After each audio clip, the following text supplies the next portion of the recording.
faz a gente gerar frutos para a agricultura. A sua paixão por cuidar alimenta a nossa, de proteger a sua família. Da sua paixão pelo planeta, é a nossa por preservar. A sua paixão por liberdade incentiva a nossa por criar novos caminhos. E a sua paixão por descobertas nos motiva a ir além. Porque a sua paixão inspira a nossa paixão por transformar. Por isso, a Braskem cria soluções sustentáveis da química e do plástico para transformar.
Olá, bom dia a todas e a todos. Tudo bem? Bom dia. Bom dia, bom dia. Sejam bem-vindas, bem-vindos a mais uma edição do Fronteiras Educação.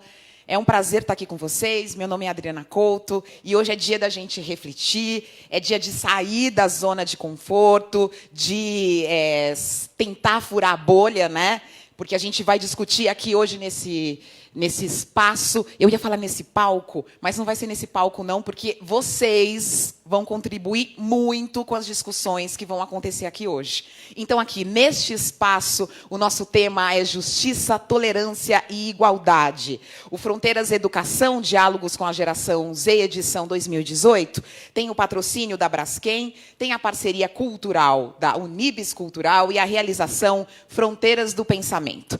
Para dar as boas-vindas a todas e a todos, eu vou chamar agora ao palco o Bruno Assami, que é diretor executivo da Unibis Cultural. Bruno, por favor.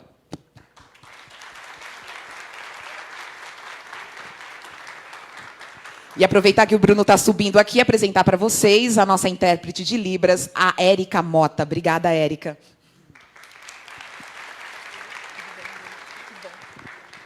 Bom dia. Muito bom estar com vocês hoje, principalmente com esse tema que nos parece ser um tema bastante caro e precioso para os tempos que estamos vivendo. E a Unibis Cultural nasce exatamente tentando propor uma reflexão sobre essa agenda do século XXI. Quando Fronteiras do Pensamento e a Braskem nos procuraram para que a gente pudesse acolher essa iniciativa, ela nos pareceu ser o caminho bastante profícuo para que a gente pudesse estreitar esse diálogo com a geração Z.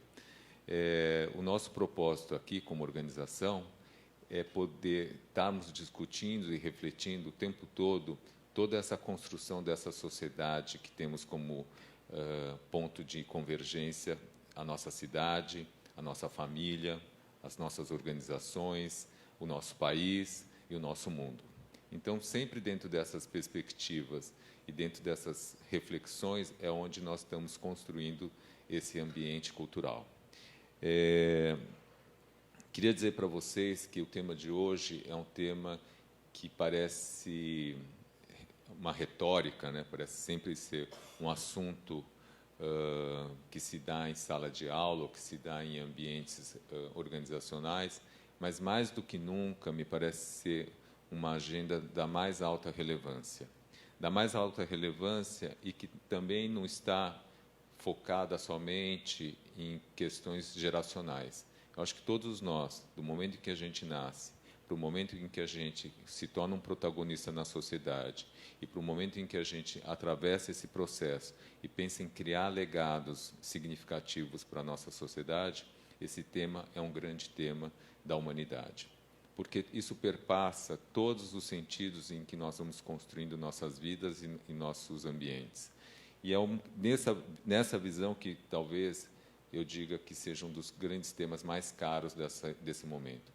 A gente tem visto, através das múltiplas formas, a violência, temos visto as múltiplas agendas identitárias, temos visto uma série de questionamentos sobre a questão do desenvolvimento igualitário, mas a gente não pode deixar de esquecer que esse é o nosso papel como sociedade, de construirmos no nosso dia a dia, de construirmos nas nossas relações, no nosso ambiente e entre nós, né? Acho que vocês devem ter ouvido, ao longo de toda uma geração de tempo, a questão do bullying, a questão da diversidade sexual, a questão do gênero feminino, do empoderamento feminino, etc., etc., etc. Mas isso não é uma coisa teórica, isso não é uma retórica, isso não é um ambiente para ser apresentado em PowerPoint, etc. Não.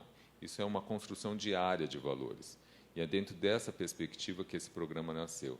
Que esses temas não fossem temas simplesmente palestrantes, mas foram temas que tragam para vocês sentidos maiores de existência e de pertencimento na nossa sociedade. Então, mais uma vez, queria agradecer a vocês por terem vindo e, principalmente, a iniciativa do Fronteiras por ter trazido essa agenda para todos nós. Obrigado, então. Muito obrigada, Bruno. É um prazer estar aqui na Unibis Cultural. Que cheio hoje aqui, hein, pessoal? Que bom! A gente vai falar... Quero ver essa animação depois para a gente discutir bastante. Eu estou aqui olhando para vocês e aí... Vou fazer uma observação óbvia, né? Todo mundo aqui, a gente está aqui entre diferentes. Somos diferentes. Tem diferenças aí em muitos níveis. E é a partir dessas diferenças que a gente quer construir um diálogo para a sociedade. Quando eu digo a gente, eu acho que é uma vontade, é uma esperança de construir uma sociedade mais aberta ao diálogo, né? Agora, como é que se faz isso? Como é que você vai ser mais tolerante? Será que você é tolerante? Você é tolerante? Como é que a gente vai construir essa tolerância, né? E as discussões de hoje passam muito por aí. Hoje, na sociedade, muitas vozes que antes não eram ouvidas conseguem ganhar um pouco, conseguem ser amplificadas, né? Nós, mulheres, conseguimos mais voz na sociedade, uma voz que é de nosso direito. Os negros conseguiram e lutam por mais voz na sociedade, e a gente está conseguindo. É um direito. Mas será que está todo mundo aberto a ouvir essas vozes que estão entrando e que, na verdade, são um olhar importante para a gente entender a sociedade? Será que a gente está preparado para isso? E outro, você quer fazer o bem, né? Você fala, eu decido, eu vou ouvir, eu quero fazer o bem. E o que é o bem? O que é o bem e o mal? Tem uma fronteira aí. Também a gente entra numa outra seara. O que é justo? São essas discussões que a gente vai ter por aqui hoje. A gente vai discutir sobre preconceito. Preconceitos no mundo. Racismo, xenofobia, homofobia. Como barrar tudo isso? Então, vamos começar a nossa conversa. Quem está aqui para começar essa conversa com a gente é o professor Felipe Pimentel, que vai conversar com a gente sobre justiça, sobre tolerância, sobre igualdade. Vamos receber ele com carinho. Que tal? Felipe? Por favor, fique à vontade. Bom dia, pessoal. Tudo bom?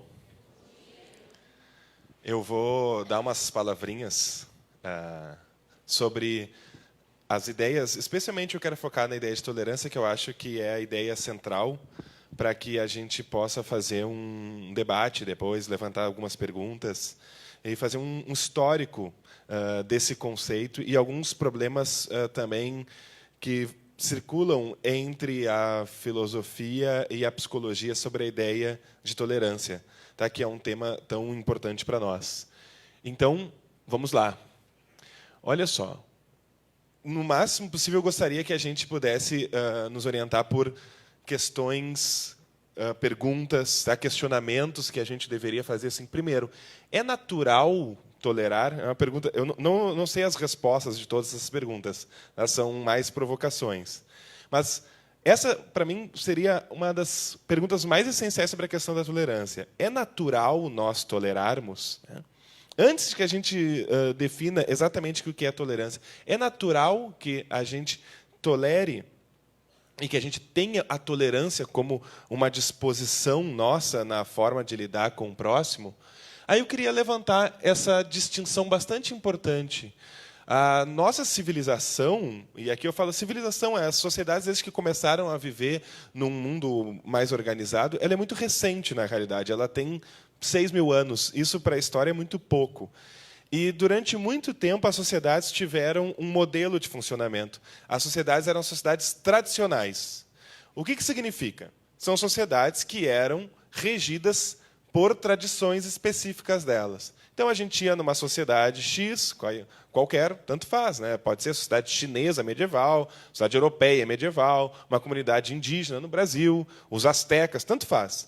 Mas ela tinha lá as suas tradições. E aquelas tradições funcionavam como orientação para as pessoas agirem. Então, quando uma pessoa tinha uma dúvida, por exemplo, em qualquer sociedade tradicional, qualquer um desses exemplos que eu citei, essa pessoa perguntava para a tradição. Como que a gente pergunta para a tradição, né? Ou como ela deve agir? A gente pergunta através de representantes da tradição. Então, os pais, muitas vezes os sacerdotes ou figuras religiosas, muitas vezes também as figuras políticas nas sociedades, são as pessoas que representam a tradição e dizem, nessa dúvida moral que se tenha, não sabe como agir, a gente age assim assado. Assim que é correto agir, assim é incorreto agir. Então, a função da tradição é ser uma espécie de orientação para como as pessoas devem agir. Houve uma grande mudança na história e que é muito recente. Daqui a pouco eu vou mostrar com calma em que momento foi, como foi. Mas, há aproximadamente uns 3 séculos, surgiu um outro tipo de sociedade, as sociedades liberais. O que são as sociedades liberais? São as sociedades que disseram que as respostas para as nossas dúvidas morais, para as nossas dúvidas de como agir, não estavam já pré-determinadas. De que não existem respostas prontas para as nossas dúvidas. E de que uma coisa tinha sido alçada como principal valor para orientar a nossa ação, que são as nossas escolhas individuais, a nossa liberdade individual. Isso, para nós, é quase trivial, né, Adriano? Hoje. Só que isso foi uma transformação incrível na história da sociedade e é muito, muito recente. Tem 3 séculos que alguém disse, não, se tu tem alguma dúvida sobre como agir em determinada circunstância, em nenhum lugar está escrito como tu deve agir. Em nenhum lugar está escrito qual é a forma correta de agir e a incorreta. Tu é livre para tomar essa decisão. Isso para nós hoje é trivial, isso para nós é praticamente um senso comum, mas essa foi uma inovação incrível. E isso começou a derrubar o quê? Todos os dogmas, as certezas, ou isso que a gente chama também de verdades absolutas. Começou a trazer um novo modelo, né, moral, que é um modelo em que não está em primeiro lugar o senso de comunidade, como numa sociedade tradicional, mas está a liberdade individual. É lógico que isso levanta uma série de problemas. Depois eu vou mostrar, né? A liberdade individual foi uma grande conquista, mas ela também nos traz alguns paradoxos, algumas dificuldades. Mas a gente não chegou nessa pergunta ainda. Por enquanto, é essa. É natural tolerar? Já tem algumas dicas aí. Não foi sempre assim. Tá? Não estou dando toda a resposta. Né? Segunda pergunta, a história da tolerância. Né? Quanto tempo nós levamos para tolerar? Então, esses 3 séculos que eu falei, quando que isso começou? Começou com o Iluminismo. Vocês sabem que isso foi uma corrente de pensamento que começa no mundo, especialmente no mundo de língua inglesa, se espalha depois para o mundo de língua francesa, e depois se espalha especialmente para a América, onde as ideias iluministas e liberais começaram a aparecer, e ao longo do tempo foi se espalhando para o mundo, com uma história que não é linear. Aqui um parênteses importante. Quase nenhum evento na história é linear. Os eventos na história são quase todos um eletrocardiograma, assim, eles ficam indo e voltando, certo? Ou então um espiral, eu não sei, tem que pensar. Mas o que importa é que não é uma história linear da ideia de liberdade individual. Mas foi ali, há uns 3 séculos atrás, que no Iluminismo os primeiros autores começaram a falar sobre o que seria tolerar. Os 2 grandes livros que falaram sobre isso são esses 2. A Carta sobre a Tolerância, tá, de um iluminista britânico chamado John Locke. A gente estuda muito esse autor em política, também estuda ele em teoria do conhecimento. Então, provavelmente, nas aulas de filosofia e de história, vocês já estudaram John Locke. E o outro foi Voltaire. Aí é um iluminista francês que escreveu o Tratado sobre a Tolerância. Qual que é a ideia central deles, para a gente poder avançar nessa ideia? E que aí a gente já começa a definir o que é tolerância. Eles começam a mostrar a importância de que a gente consiga tolerar pessoas que têm ideias e práticas diferentes das nossas. O Voltaire, especialmente, falou sobre religião. Eu não sei se algum de vocês já leu o livro dele, já ouviu falar sobre o Tratado sobre a Tolerância. É muito curioso, porque demora muito até ele falar de tolerância, porque ele fica horas no livro contando um caso de perseguição religiosa que tinha havido na França. É um caso muito dramático de uma família em que um jovem morre e tem uma suspeita se ele não tinha sido morto pela própria família. E a motivação da própria família teria sido uma motivação religiosa, porque ele era de uma religião diferente do resto da família. Então, isso é um evento, né, do século XVIII, faz bastante tempo, uma época em que ainda tinha resquícios de perseguição religiosa muito intensa, ainda hoje existe, né, mas na época era muito mais intensa, por causa da reforma religiosa, a reforma protestante, todas as brigas ligadas a isso. E ele usa esse exemplo para mostrar, gente, se nós estamos cogitando que isso possa ter acontecido, que uma família matou um membro da própria família por não tolerar a religião que aquela pessoa praticava, que tipo de compreensão nós temos da diferença, de como as pessoas são? O livro do Locke é muito mais britânico, num certo sentido. Ele é um livro muito mais direto ao ponto, e ele está apresentando mais ou menos a mesma ideia, mas mais genérica. Ele diz a importância que tem de nós tolerarmos as pessoas que pensam diferente da gente e o quanto isso vai ter um efeito político e social no nosso convívio, certo? A frase do Voltaire, na verdade, dizem que ele nunca falou exatamente assim. A frase de que eu posso não concordar, vocês já devem ter ouvido falar, com o que tu dizes, mas eu defendo até a morte o teu direito de dizer. Né?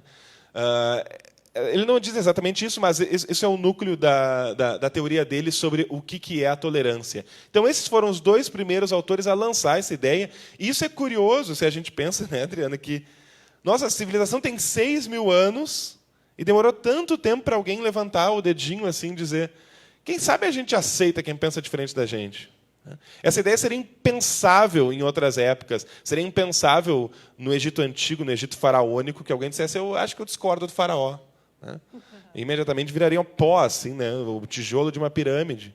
E a mesma coisa na Idade Média também, levantar discordando de representantes da tradição, seja lá da tradição que fosse.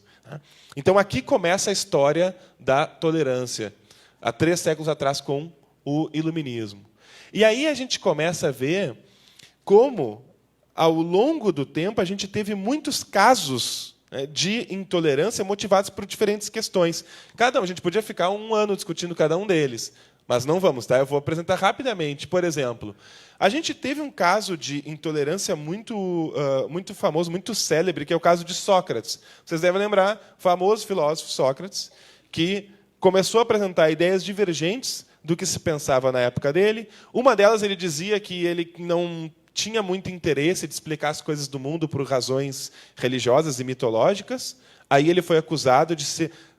A gente simplificaria dizendo que ele foi acusado de ser ateu, de desprezar a religião da época.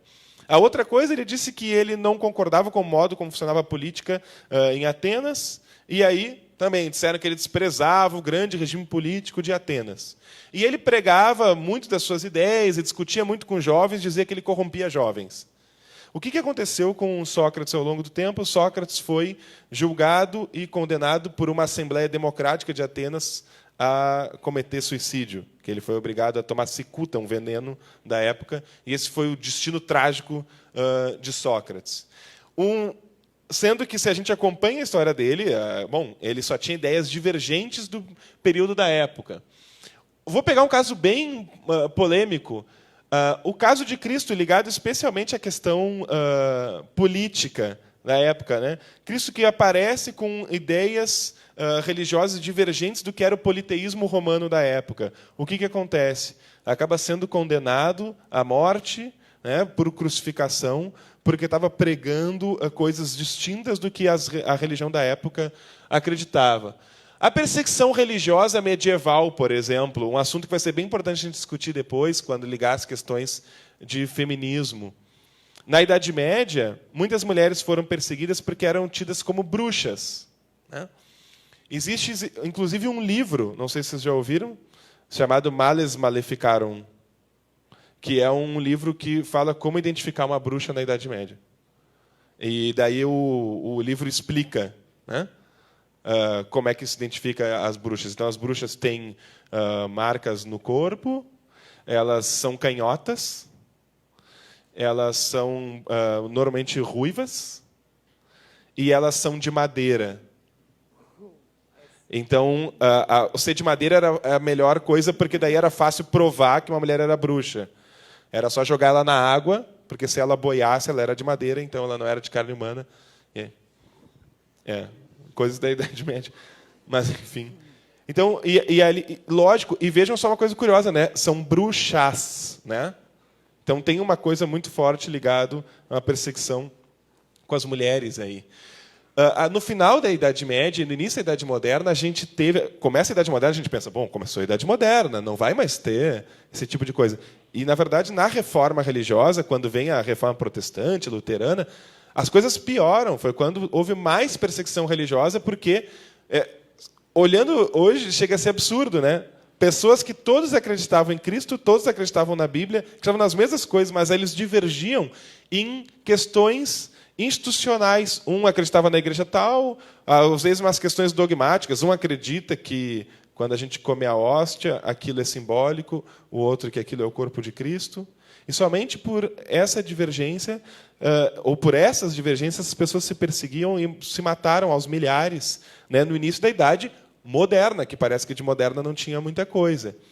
E aí eu falo para vocês que, na altura do Iluminismo, que é século XVIII, acende essa ideia, né? Emerge a ideia de tolerância. Vamos tolerar. Aparece ali John Locke, Voltaire falando nisso. E a gente pensa, bom, então depois disso acabou, né? Ficou tudo bem. O pessoal entendeu. E aí eu queria mostrar para vocês que talvez o pior exemplo que a gente tenha, talvez o evento mais chocante da história da intolerância, aconteceu depois da ideia de tolerância, que foram os totalitarismos do século XX, né? As perseguições que aconteceram no século XX, na Alemanha nazista, né, na Itália fascista, também no mundo stalinista. Então vejam como é uma história que não é uma história linear.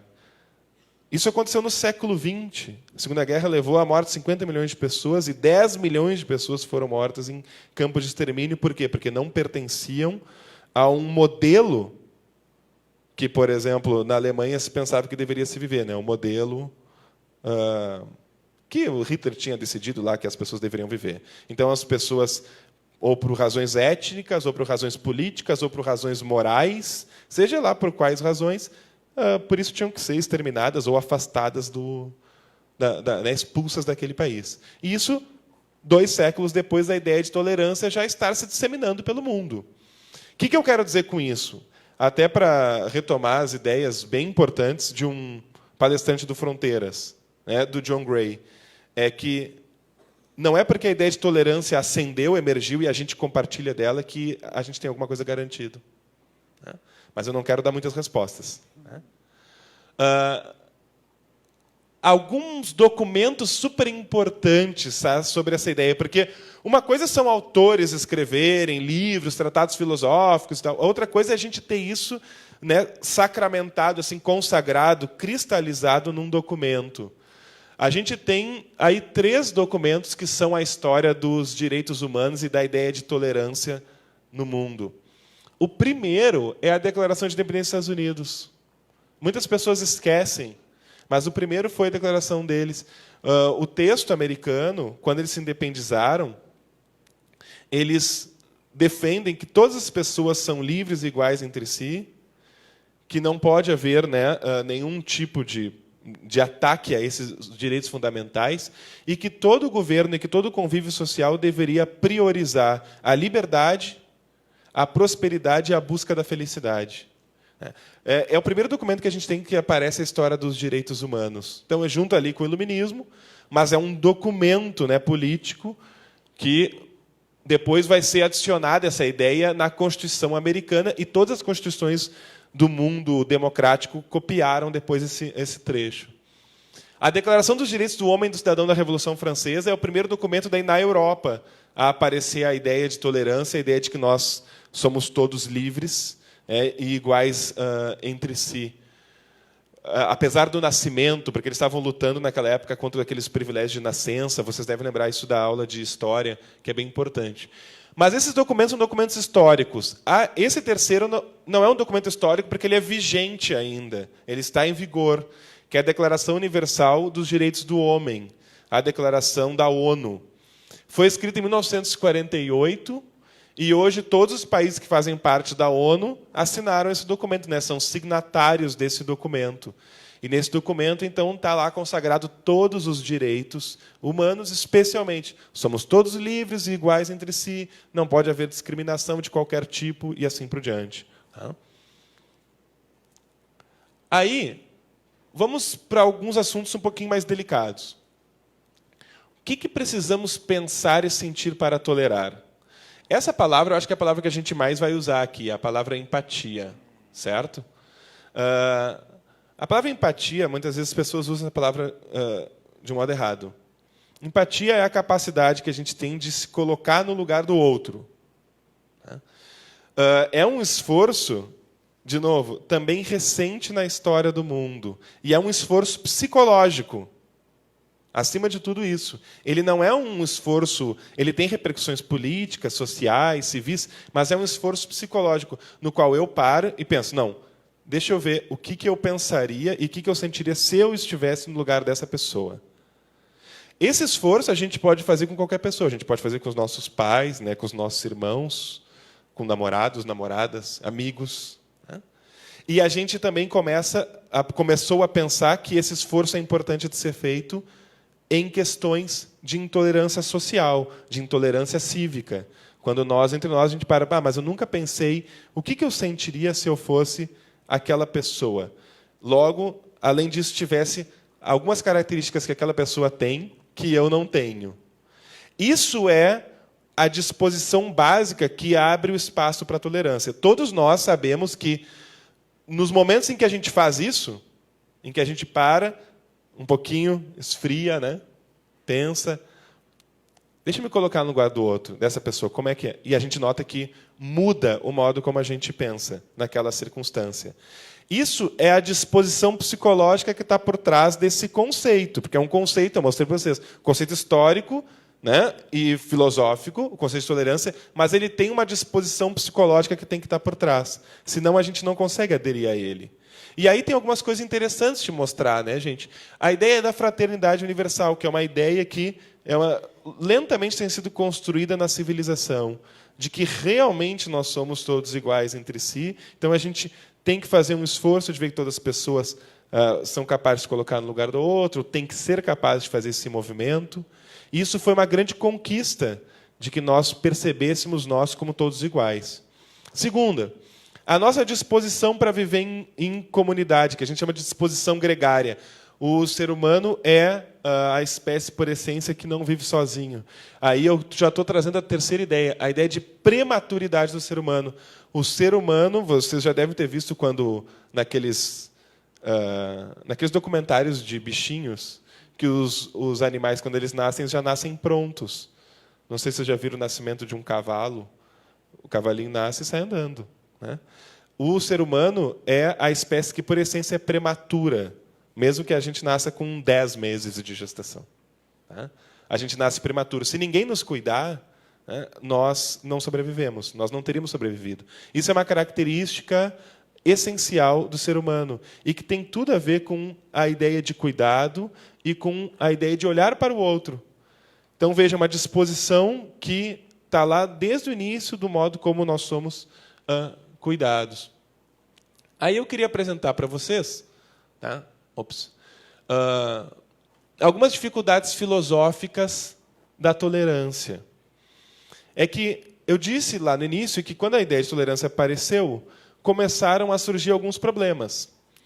Porque as pessoas disseram, nossa, que lindo, eu sou livre então para escolher, não tem mais tradição, a tradição não diz mais as respostas prontas, não dá mais certezas e verdades absolutas, que bom, eu sou livre.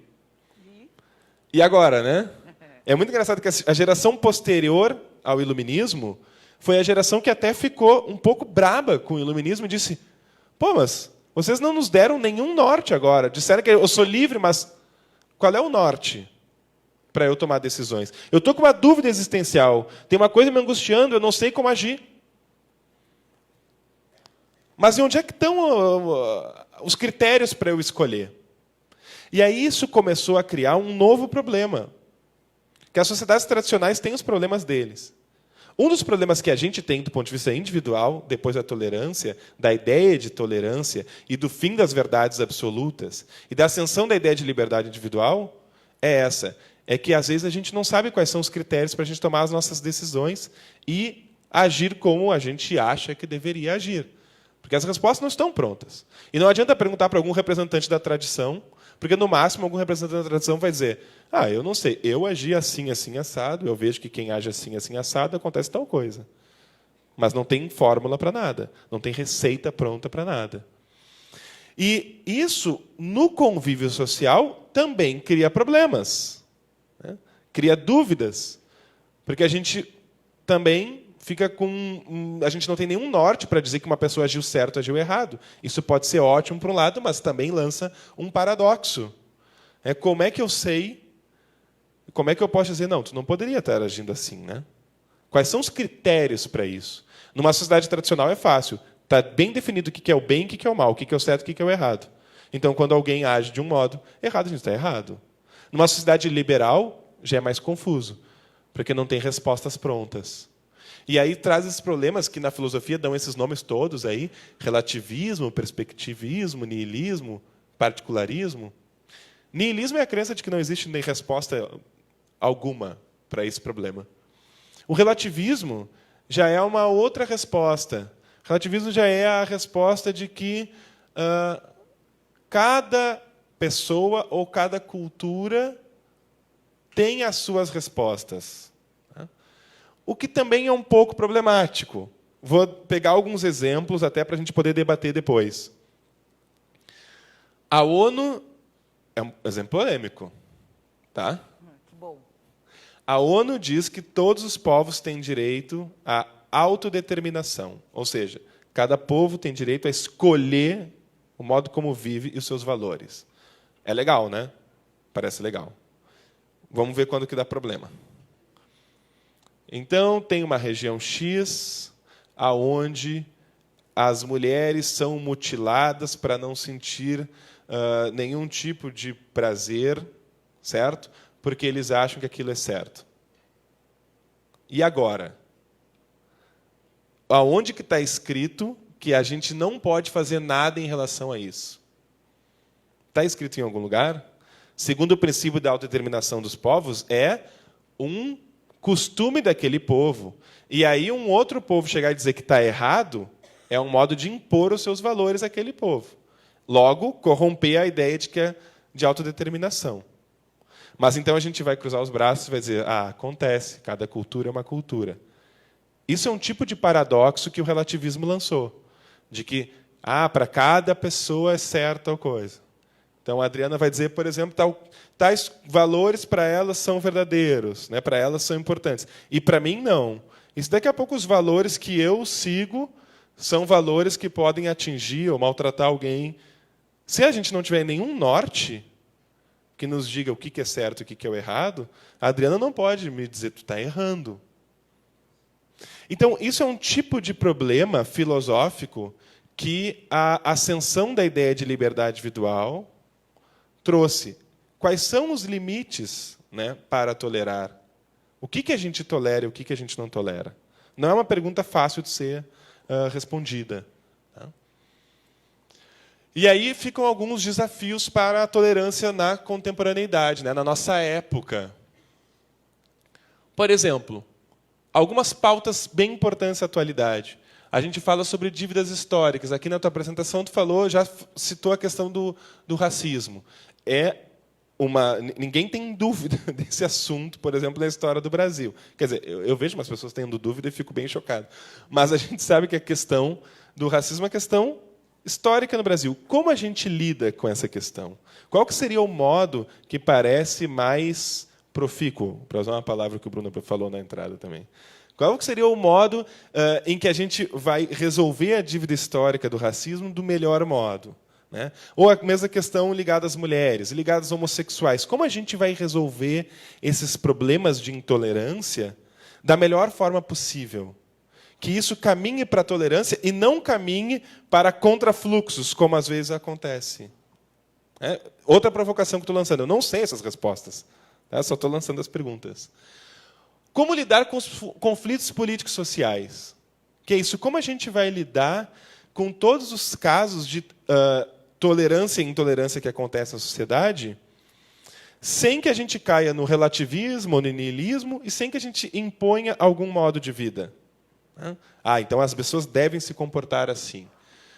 Algumas dicas. Normalmente, isso diz respeito àquelas 3 sabedorias finais que eu coloquei ali. A ideia de tolerância certamente está ligada a 3 sabedorias. Há uma possibilidade de saber ver. O que eu quero dizer com saber ver? É a gente saber perceber que intolerâncias acontecem, mesmo que não estejam acontecendo com a gente. Quando acontecem com a gente é muito fácil. Né? Então, saber ver não é saber se ver. Né?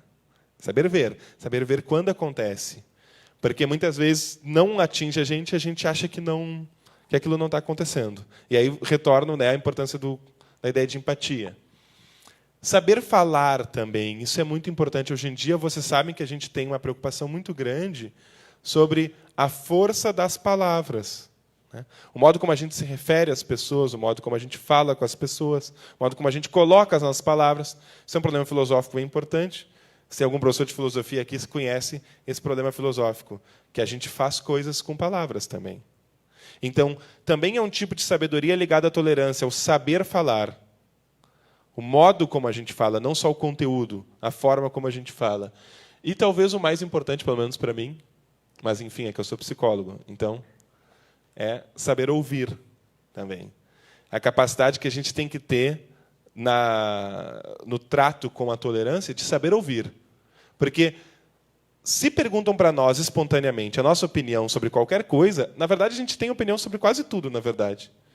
Mas no que diz respeito à tolerância, é muito importante que antes que a gente dê a nossa opinião, a gente saiba ouvir. Porque retorna à questão da empatia de novo. Né? Tem coisas que a gente não tinha pensado ainda, e quando a gente ouve alguém falando, com todos vocês já aconteceu isso certamente, que alguém nos fala uma coisa, que tal situação é uma situação de intolerância, é uma situação que não é legal, e a tua primeira reação seria, não, eu não vejo nada. Mas depois que tu ouve, tu diz, é verdade, não tinha percebido. Isso é o esforço de empatia. Agora mesmo ali atrás a gente estava fazendo uma conversa mais ou menos assim. Vocês viram o evento tal? O que vocês acharam? Era assim que a gente estava conversando, né? Porque é saber ver, saber falar e saber ouvir. Então eu já estou dando algumas dicas, até que eu acho que são importantes até para o nosso debate. Certo? Vamos para o debate, então, de uma vez. Obrigado.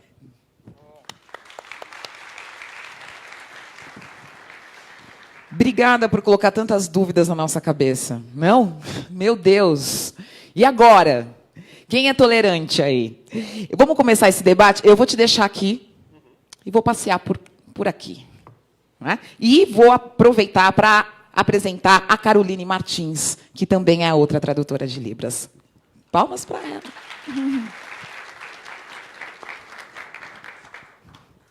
Vamos lá. Não é para ficar com medo que eu estou chegando com o microfone, hein? Já estou vendo gente assim, ó. É para a gente pensar junto, gente.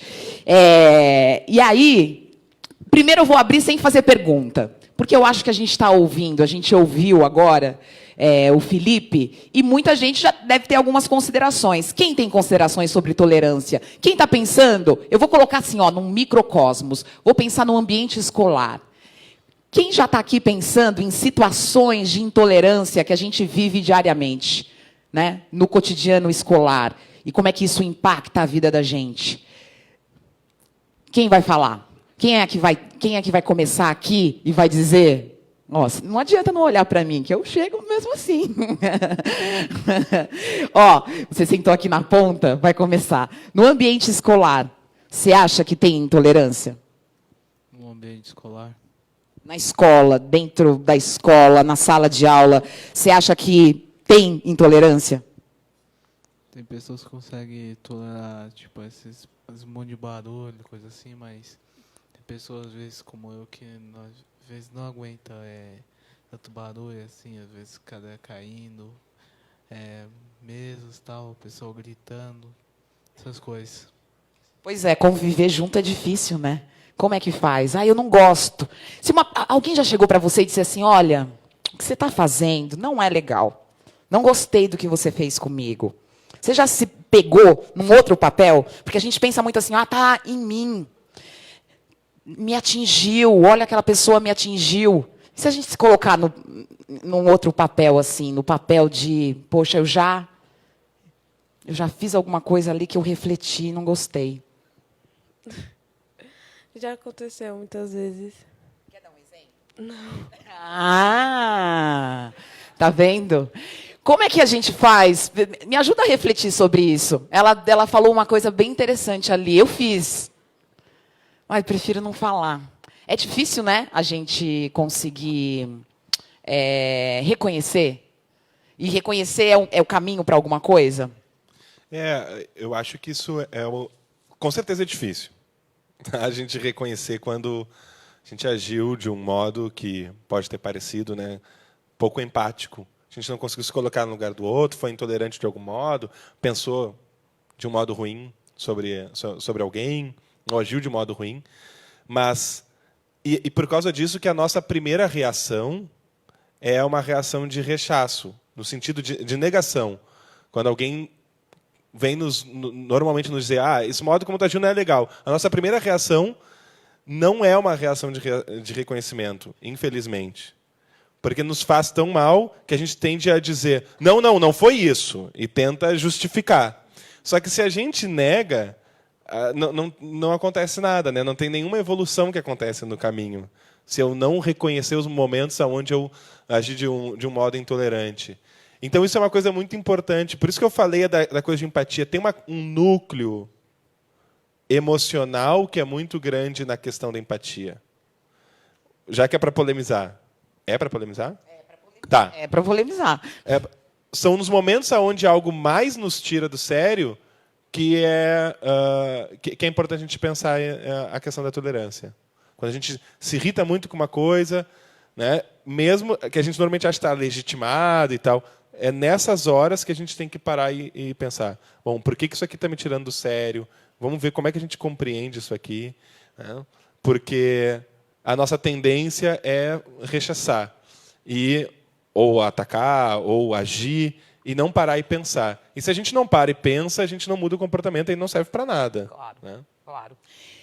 Bom, eu fiz esse questionamento aí para vocês e agora vocês têm que fazer uns questionamentos para a gente também, para todos nós. Quem tem perguntas, considerações, pode levantar a mão. Boa.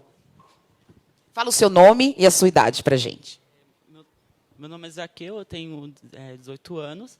E, na verdade, eu queria fazer uma pergunta, pensando no modelo freudiano de se pensar a empatia, pela qual ele vai estar falando que o modo como o psicopata ele é definido, segundo o Freud, é não se colocar no lugar da pessoa ali quando ele está fazendo seus atos. E eu queria perguntar, assim, o indivíduo moderno, quando ele exerce suas funções intolerantes na sociedade, ele pode ser interpretado como um psicopata moderno ou uma outra forma de se pensar, a forma psicopata mesmo, o modelo freudiano. Uau, legal. Ainda bem que você é psicanalista também.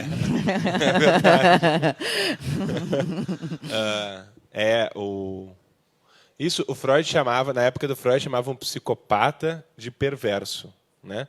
O perverso, no sentido freudiano, é alguém que usa essa definição estrita do Freud, que é bem como tu disse, é assim, usa o outro, né, como um objeto para a sua satisfação, somente para a sua satisfação.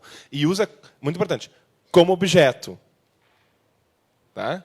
Tem essa distinção que é importante, porque depois você pode dizer por quê. Porque se eu posso, o outro pode ser um sujeito. Eu já vou explicar. Eu posso lidar com o outro como um sujeito que me traz algum tipo de satisfação, né? A nossa relação com amigos, namorados é isso, não é? A gente lida com as pessoas, são sujeitos que a gente reconhece, que tem uma história própria, valores e emoções próprias, e que nos trazem satisfação. Então não tem problema nenhum. O problema é quando o outro está ali somente como objeto, ou seja, ele não tem uma história, ele não tem valores, não tem emoções, não tem nem nome, é uma pessoa qualquer. Se não fosse aquela, poderia ser qualquer outra.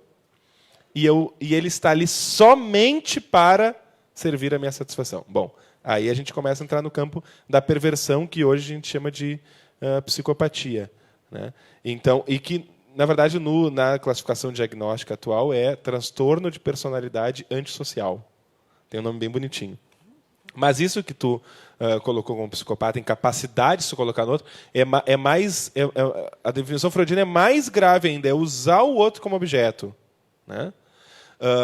Isso pode acontecer que alguém que não é necessariamente um psicopata está agindo com alguém assim, pode acontecer, né? E porque isso que é importante, que eu quis mostrar. A ideia de tolerância, de saber lidar com o outro, é tão frágil que ela, em muitos momentos da civilização, ela já se perdeu, né? Por isso que eu mostrei a coisa do totalitarismo, né? Como é possível? Tem acontecido depois da ideia de tolerância, porque é frágil realmente. Existe algumas condições que, se acontecerem, as coisas podem acabar muito mal e isso aparecer de novo, né?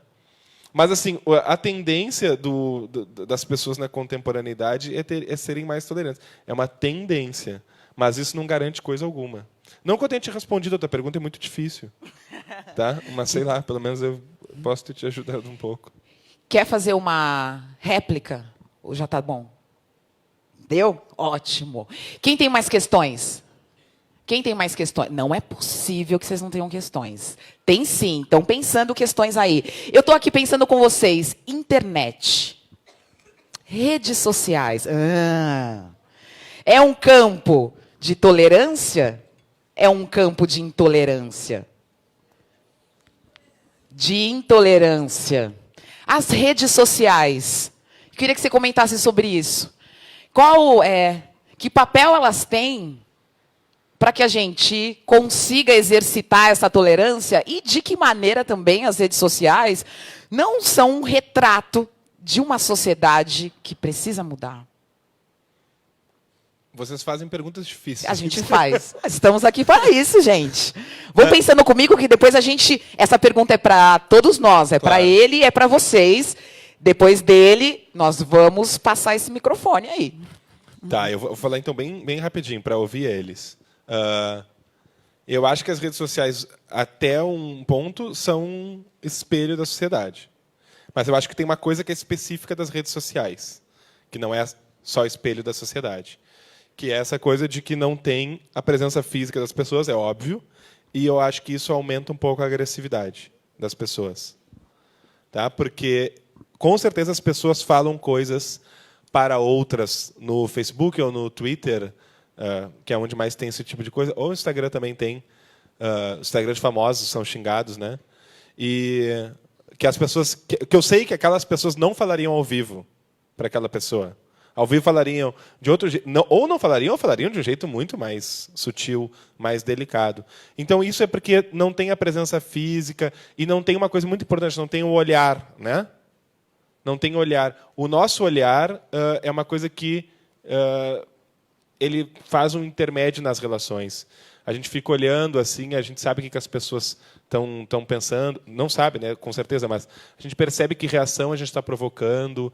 O olhar é uma mediação entre as relações humanas. E quando não tem isso, que é o mundo virtual, a gente não sabe o que provoca, a gente não sabe para quem está falando também. Então, isso dá uma dose de agressividade muito grande. Claro. Muito bem. Ó, antes de passar a pergunta para vocês, eu tenho uma pergunta lá em cima. Tá com o microfone, fala pra gente o seu nome e a sua idade. Bom dia. Meu nome é Lana, eu tenho 16 anos e eu queria fazer a seguinte pergunta. Assim como o caso do Sócrates, pensar diferente e ser julgado pela maneira que ele pensava, o caso do Hitler perseguir os judeus em 1943 se encaixa também no perfil de intolerância?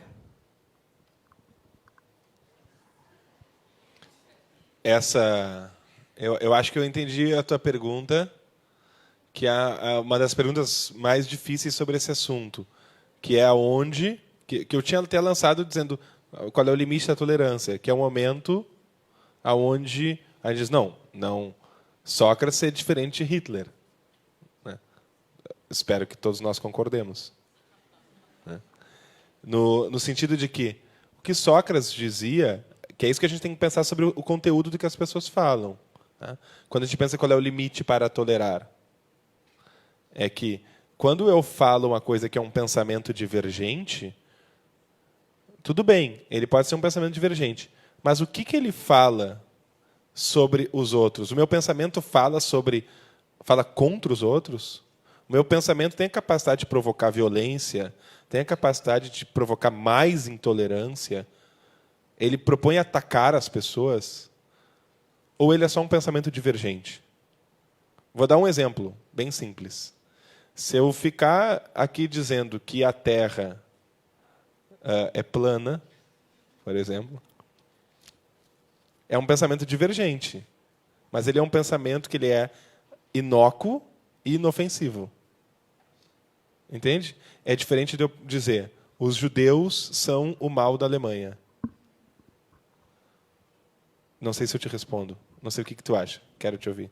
Então, no caso, o modo que os judeus agiam era totalmente divergente do modo que Hitler queria que ele agisse. Era isso? Isso. O que o Hitler faz é, lá no livro dele, ele começa a dizer que toda a responsabilidade pelos males da Alemanha são dos judeus. Ele cria uma caricaturização do que são os judeus. Ele diz que os judeus têm que ser expulsos, né? É o que ele defende no início. Os judeus tinham que ser expulsos porque eles eram o mal da Alemanha. Isso não é um pensamento somente divergente. Isso é um pensamento que ele tem consequências muito graves, mesmo se ele não fosse governante. Se ele fosse uma pessoa qualquer escrevendo no Facebook, os judeus são o mal da Alemanha, não era um pensamento que nós necessariamente temos que tolerar, né? De algum modo ele tem que ser respondido, né? Pode ser respondido de um modo não agressivo, mas não é um pensamento inócuo e inofensivo. Sim, obrigada. Obrigada a você também. Quem tem mais questões? Muito bem. Vamos lá. Sabe o que eu fiquei pensando que a gente podia falar também? Vou ver a questão aqui. A diferença de... Não sei se tem esse limite. A diferença de opinião e preconceito, né? Porque às vezes a gente está numa discussão e a pessoa diz assim, termina a discussão e fala, essa aqui é a minha opinião. É minha opinião, acabou. Vou pensar sobre isso, eu também não sei como desenvolver. Estou igual vocês. Juntos. Vamos? É ele aqui. Então, quando ela colocou o caso... Davi, 17 anos. Então, é o seguinte, quando ela colocou o caso de Hitler, cabe intolerar os intolerantes? Sim. Ele está falando para a gente ouvir. É isso? Você intolerar, tipo, não aceitar? Não aceitar os intolerantes. Isso é uma... Você se torna intolerante também? Era Nossa! É esse o ponto que ela tinha que ela estava sacando e que tu foi muito sintético, conseguiu apresentar muito claramente, assim, que é, bom, aonde que a gente pode intolerar, para usar o teu verbo, né, os intolerantes. Não é fácil fazer essa fronteira, nem é fácil resolver essa pergunta, mas alguns pingos nos is a gente tem que colocar, né? O primeiro deles é um pouco isso que eu comentei para ela, assim. Há uma diferença entre discursos que são divergentes, são diferentes, e discursos que são inócuos e inofensivos, e alguns que são apresentam outros conteúdos, que são ofensivos e assim por diante. Eu vou ser bem radical aqui. Eu acho que a gente deve, no sentido que eu falei aqui, tolerar os intolerantes. Explico. Tolerar no sentido que a gente deve tentar entender o que eles falam. Mesmo que seja intolerante o que eles estão dizendo. Mesmo que o discurso seja ofensivo. Eu estou me cuidando para não falar uma coisa que a gente estava conversando antes. Né? Que é assim, quando a gente não compreende... porque esses discursos, para voltar ao que eu respondi para ele, quando as pessoas estão com discursos agressivos, violentos, intolerantes, elas não estão necessariamente loucas. Entende o que eu quero dizer? De algum modo, elas estão tocadas e estão dando essa resposta. E se eu não fizer um mínimo esforço para compreender por que elas estão tocadas, eu não vou conseguir mostrar para elas que talvez tenha uma resposta não agressiva. Entende? Sim. Quem mais tem perguntas? Oba, tem pergunta lá em cima, de alguém que vai falar o nome e a idade, vai dar bom dia para todo mundo. E vai colocar uma questão que a gente não vai saber responder. Isso. Oba! Estamos no caminho certo. Meu nome é Robson, tenho 20 anos. Queria agradecer primeiro pelas suas palavras, professor Felipe. Obrigado. Seria correto dizer que uma pessoa é intolerante pela sua história, pela sua cultura, pelo modo que ela foi criada? Entendo. Sim, por exemplo, as questões que eu falei das dívidas históricas, né? A maior parte, eu acho que tem uma parte da intolerância que é do ser humano, tá? Que é uma espécie de disposição assim, que é uma parte só. Eu não estou dizendo que nós somos intolerantes. Eu acho que não. Acho que nós estamos pela nossa prematuridade, como eu citei, porque somos gregários, porque aderimos a uma ideia de fraternidade universal, nós temos uma tendência a ser tolerantes, sim. Mas eu acho que também tem um núcleozinho nosso que é intolerante, né? Não gosta de lidar muito com as diferenças e com as nossas limitações. E tem uma outra parte da intolerância que também é cultural e é histórica. Se a gente for em cada cultura, aquela cultura acaba sedimentando determinados tipos de intolerância. A gente vai lá, sei lá... Poderia pegar um exemplo qualquer, a gente vai na Rússia, daí os russos não gostam dos armênios. E a gente vai dizer, nós não temos problema nenhum com armênios. Né? Lá no Brasil, não... Né? Mas no Brasil a gente tem outros problemas étnicos, né? E raciais e tal. Então a cultura cumpre, sim, algum papel com a intolerância. Por isso que é tão importante falar sobre isso, né? Porque Oi, continua. Claro. Pode continuar. Então, pelo fato de sermos umas pessoas em progresso constante, a gente acaba sendo um pouco intolerante.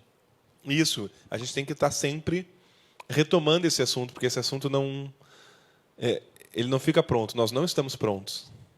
Obrigado pelas palavras. Eu que agradeço. Quando você fez essa pergunta, eu pensei na questão do racismo, né? Da sociedade, esse racismo estrutural na sociedade brasileira. Muita gente, quando é questionada a respeito do racismo, diz, não sou racista. Eu não sou racista de jeito nenhum.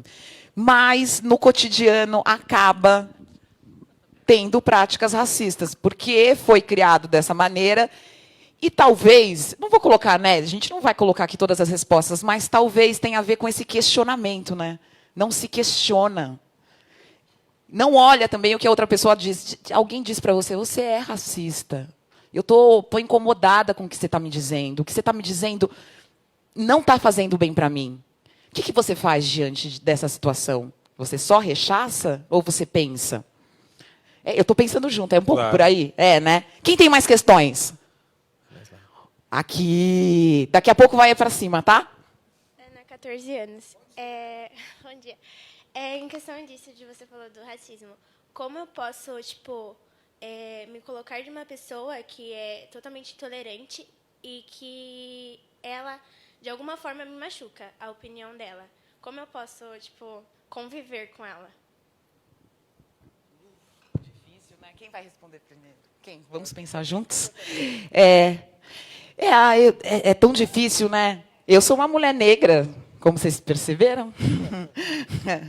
E uma mulher negra, dentro da pirâmide social, ali, daquela pirâmide, é ali a última camada, né? Você acaba sofrendo várias pressões, que começa com o homem branco, né? Mulher branca, homem negro, a gente sofre essas questões. E eu estou refletindo aqui com você. Eu, como uma mulher negra, o que eu tento fazer é dialogar.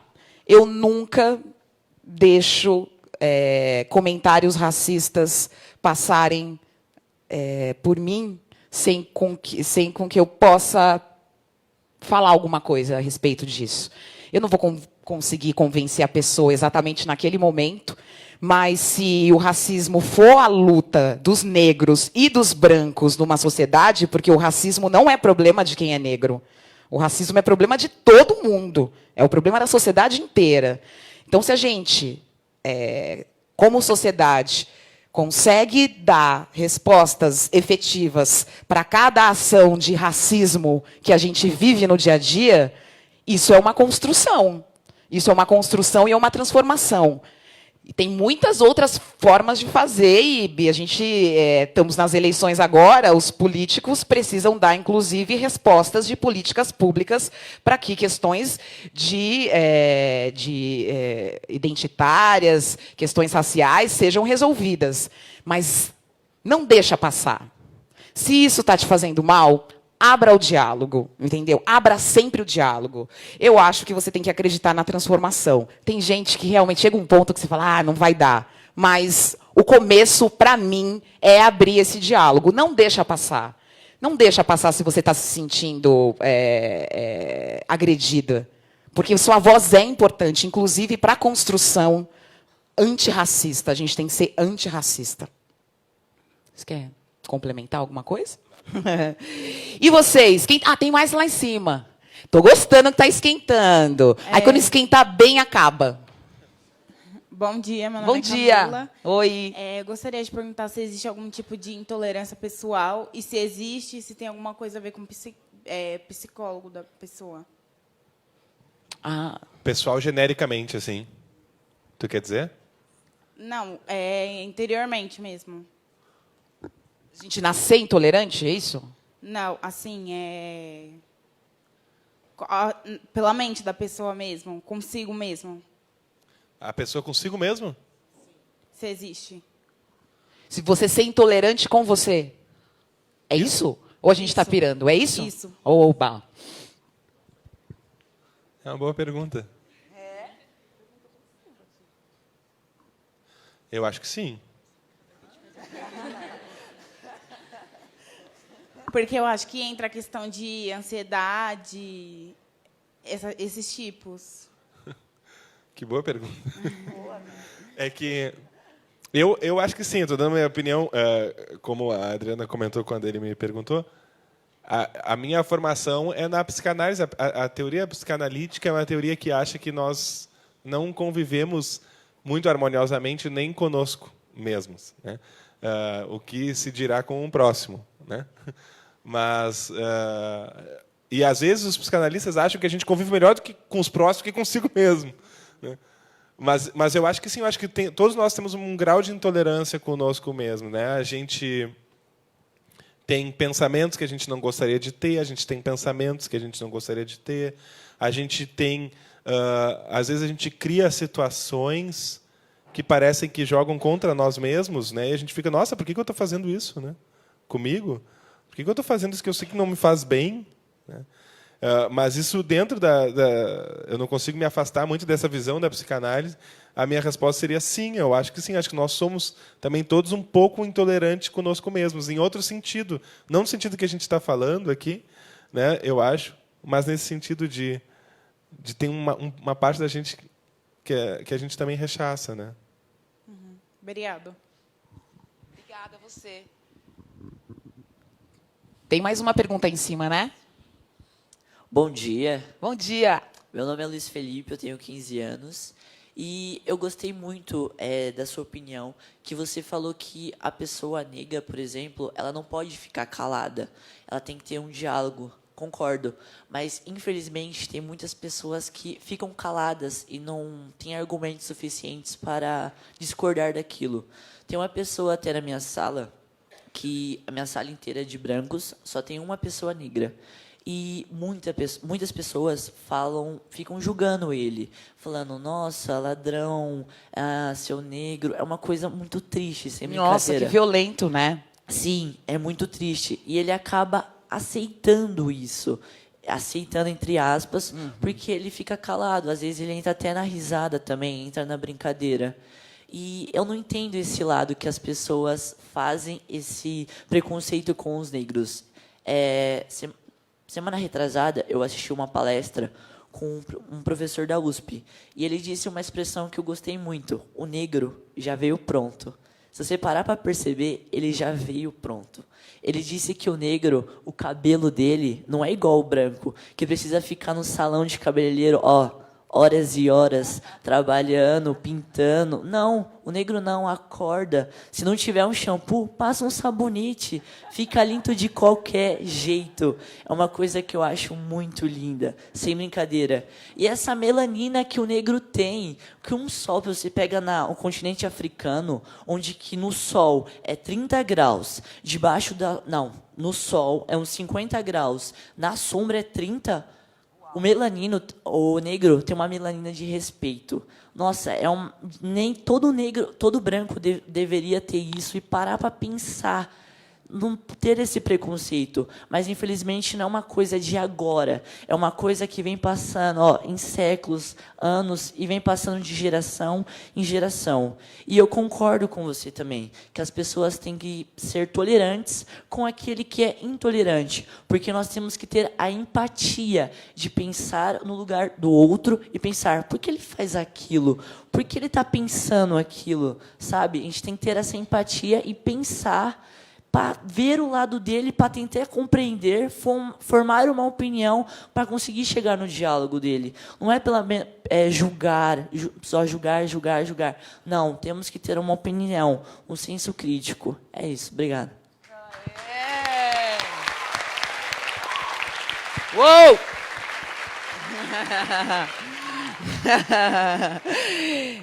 Eu adoro ser negra também, acho, mas vou te dizer que eu gasto horas no cabeleireiro. Mas, ainda assim, eu acho muito legal. O que eu queria só complementar com essa questão, eu fiquei pensando no seu amigo na sala de aula, uma pessoa negra, entre tantas outras pessoas diferentes dela. E eu vivi, durante toda a minha trajetória, esse ambiente de ser a única, de ser uma das poucas dentro desse ambiente. É muito difícil. E aí, a gente está falando aqui das particularidades, cada um tem um processo para conseguir entender a sua identidade. Eu gostaria de ter entendido pequenininha, como eu faço com meu filho hoje. Eu queria ter entendido que eu sou negra a partir da minha ancestralidade, das minhas qualidades, da contribuição cultural que a minha ancestralidade deu para o meu país e para o mundo. Queria ter entendido a partir daí. Mas, infelizmente, eu entendi que eu era negra quando na escola me colocavam um apelido, quando na escola me xingavam. Eu tive contato com a minha negritude de uma maneira muito violenta. O que a gente está tentando fazer aqui em relação à negritude e a qualquer outra questão importante de identidade, de gênero, racial, dar espaço para que todos nós, diferentes, que a gente consiga encontrar um caminho para vencer a intolerância das outras pessoas e os preconceitos. Então, tem dois caminhos aí. Um caminho é de autoconhecimento. No caso de uma mulher negra, entender a sua ancestralidade, é conversar com as suas amigas, é entender o que te dói, para que você consiga falar. Às vezes a gente não entende onde está doendo. Dói em algum lugar, mas você não entende de onde é. Então tem 2 caminhos. É você se construir para você conseguir dar uma resposta para a sociedade. E para você mesma. E eu espero que, mesmo ele estando ainda nas brincadeiras, eu me lembro muito, com 18, 19 anos, as pessoas brincavam comigo sobre isso, e eu dava risada junto. Eu não tinha instrumentos. O que a gente está fazendo aqui é criar ferramentas, é discutir, não aceitar. Né? Isso tudo me cria ferramentas.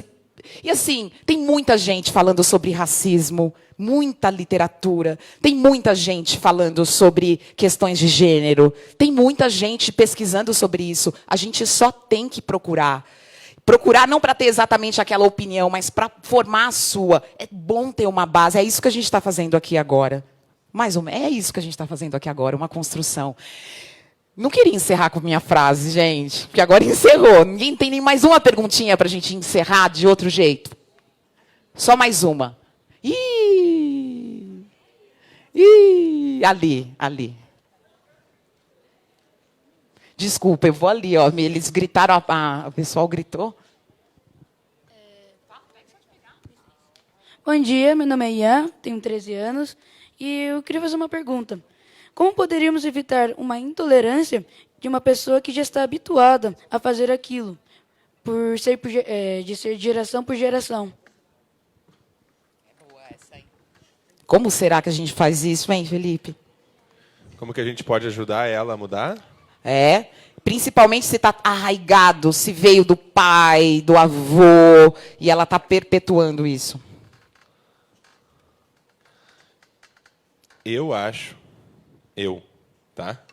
Acho que isso que a Adriana falou, que ele comentou lá em cima lá também, do diálogo é muito importante. Tá? Eu acho que é uma boa parte do caminho. Tá? Acho que o diálogo tem uma força, especialmente o diálogo presencial, porque tem a coisa do olhar, né, também. Os diálogos virtuais normalmente não acabam bem.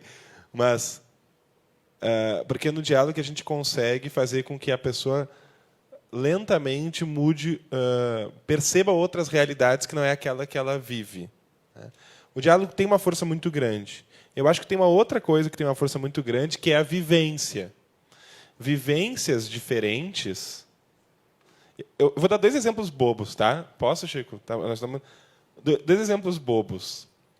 Desculpa se for muito bobo. Mas, por exemplo, eu ando de moto, tá? Agora, olha que engraçado.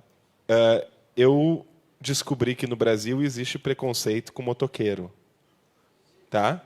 Com motoboy. E como que eu descobri isso? Andando de moto. Tu comentou a mulher negra e tal. Eu sou homem branco, tá? Então é muito engraçado. Eu noto como, por exemplo, quando eu vou no banco, como as pessoas me tratam quando eu estou sem o meu capacete de moto. Quando eu estou com capacete de moto, eu noto que me tratam de outro jeito, como se eu fosse, chegou o motoqueiro. Eu achei tão curioso quando eu descobri isso, quando eu percebi isso. Eu falei, olha, o Brasil já tem tantos preconceitos, tem esse também, né? E isso é um tipo de vivência, é bem bobo o exemplo que eu estou dando, porque existem preconceitos super sérios no Brasil, mas estou dando uma coisa que eu falei, nossa, existe isso, eu nunca tinha pensado que também pode existir esse tipo de preconceitos. O Brasil é um país tão cheio de preconceitos, tem até esse, né, com motoboy. Né? E o outro exemplo que eu ia dar também, desculpa se parecer muito tolo, mas eu lembro, quando eu tinha a idade de vocês, na verdade eu ainda ando, mas quando eu tinha a idade de vocês, eu andava todos os dias de skate. Né? E aí eu tinha um grupo de amigos que andava de skate, Adriano, e que eles eram todos negros. Né? E a gente andava direto na rua e tal. E eu lembro de passar para essa vivência quando eu tinha 18 anos. Eu lembro como me chocou de que a gente, muitas vezes, a gente foi parado por polícia ou coisas assim. E isso não acontecia quando eu estava com os meus amigos brancos. Isso é um tipo de vivência boba, né? Num certo sentido, eu digo porque eu, no lugar de branco, estou falando, né? Mas mas é um tipo de vivência que talvez tenha mais impacto até... Para mim, com certeza, teve mais impacto ter visto, nossa, é isso. Eu ando nos mesmos lugares que os meus amigos brancos, a gente faz as mesmas coisas, nas mesmas horas, e a gente não sofre essas coisas que a gente sofre quando eu estou com os amigos, né, negros. Então, não é só o diálogo, também as vivências e a troca de vivências, eu acho que são coisas que lentamente vão nos mostrando que não é bem assim como a gente pensa. Tem um impacto. Eu não acho que existam tantas pessoas insalváveis quanto a gente pensa. Mas a gente tem que saber mostrar isso. E as pessoas também têm que se colocar em circunstâncias diferentes para ter vivências diferentes. Senão ficam muito numa bolha assim, e acham que está tudo bem. Muito bem. Gente, acabou e vocês arrasaram. Palmas para vocês. Muito legal.